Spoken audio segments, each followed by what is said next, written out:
Hello students, हम कर रहे हैं probability exercise number 14.1 class 10 CBSE का question number 25। Which of the following arguments are correct and which are not correct, give reason for your answer. क्या है पहला argument? If two coins are toss simultaneously there are 3 possible outcomes, 2 heads, 2 tails or 1 of each. Therefore, for each of these outcomes, the probability is 1/3. ठीक है, तो देखो ये हमें दिया हुआ है, क्या हुआ है यहाँ पर 2 कॉइन्स जो है वो टॉस की गई है। ठीक है, तो ये क्या हमें पता करना है कि क्या ये जो आर्गुमेंट दिया है ये सही है।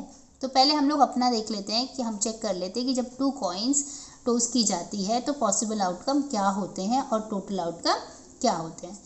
तो देखो अभी 2 कॉइन्स हमने टॉस की है, तो यह हो सकता है कि दोनों में हेड हेड आ जाए या फिर हो सकता है दोनों में टेल टेल आ जाए, राइट।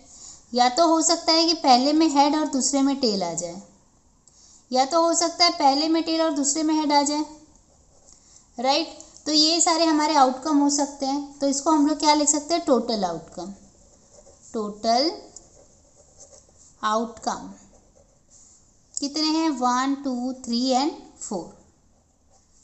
ठीक है, अच्छा अब इन्होंने बोला है कि यहाँ पर possible outcome when the 2 heads, 2 tail और 1 of each है, तो क्या होगा? 1/3 हमें इन्होंने बताया है। तो हम अपना पहले चेक कर लेते हैं। तो प्रोबेबिलिटी ऑफ 2 tails मतलब 2 tails आने की कितनी चांसेस हैं? तो टोटल आउटकम हम पहले लिखते हैं, मतलब 4। और टेल देखो यहाँ पर सिर्फ एक ही, दोनों के दोनों, जब दोनों टेल हो तो एक ही कंडीशन है हमारा, एक ही सिचुएशन है, तो मतलब 1/4 हो जाएगा। वैसे ही प्रोबेबिलिटी ऑफ 2 हेड क्या होगी? 2 हेड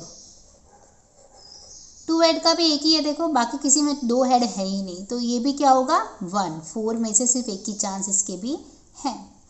ठीक है, अब क्या बोलता है? 1 of each भी बोलता है। 1 of each मतलब कि एक हेड और दूसरा टेल। तो अगर पहले में हेड दूसरे में टेल है तो इसकी प्रोबेबिलिटी क्या है? P of head comma tail, मतलब पहले में हेड आया और दूसरे में टेल आया, तो पहले में हेड दूसरे में टेल वो भी एक ही है, तो 1/4 ये भी हो जाएगा। और चौथे भी हम लिख देते हैं, अगर प्रोबेबिलिटी है टेल और हेड, मतलब पहले में टेल आता है और दूसरे में हेड आता है, वो भी कितनी है? देखो टेल एंड हेड एक ही है, तो वो भी क्या होगा? 1/4, राइट।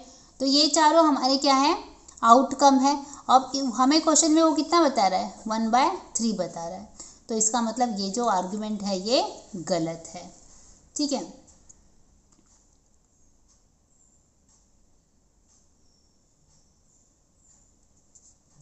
तो हम लिखेंगे हियर प्रोबेबिलिटी इज इनकरेक्ट। ठीक है, अभी हम लोग नेक्स्ट क्वेश्चन देख लेते हैं।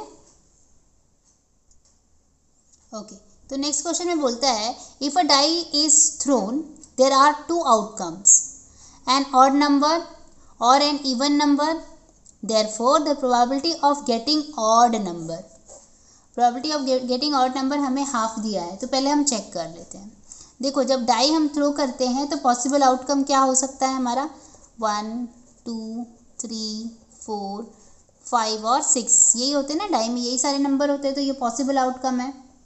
ठीक है, तो यहाँ पे हम लिखते हैं टोटल आउटकम कितने हैं? 6 हैं, तो हमने लिख दिया 6। ठीक है, अब इन्होंने बोला probability of getting odd number, तो देख लेते हैं ऑड नंबर्स इसमें क्या क्या हैं। ऑड नंबर देखो 1 हो सकता है, 3 हो सकता है और क्या 5 भी हो सकता है, तो कितने हुए यहाँ पर? 3 हुए। तो एन ऑफ ऑड नंबर मतलब कितने ऑड नंबर? टोटल 3 हैं। ठीक है, अब हम लोग प्रोबेबिलिटी निकालते हैं, मतलब प्रोबेबिलिटी ऑफ ऑड नंबर क्या होगी? प्रोबेबिलिटी हम कैसे निकालते हैं? Favourable outcome upon total outcome. तो फेवरेबल हमारे पास 3 है और टोटल हमारे पास 6 है, राइट। 3 1 जा 3, 3 2 जा, मतलब हाफ आ गया। तो इसका मतलब द गिवन आर्गुमेंट क्या है? हमारा सही है। तो हम यहाँ पर लिखेंगे therefore given argument is correct. ठीक है, आई होप आपको समझ में आ गया है। Keep watching, keep learning. Thank you, bye bye.